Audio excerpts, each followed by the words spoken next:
Con nhìn mất muối. Rồi sao mà còn ăn hả? Đúng rồi. Ôi trời ơi. Đây là có người đâu đây mà. Trời ơi, không có một ai cả. Không. Chỉ có con thôi. Không. Không biết nó dơ không mà con nhóc con ăn ghê vậy.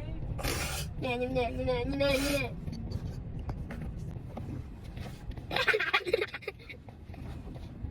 Nói đi.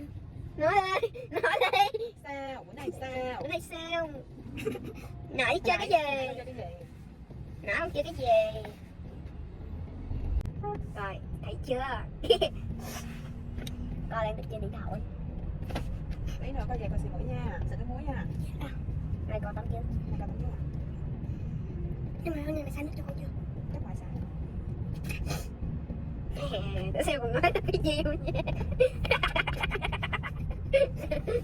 Cái thứ nè.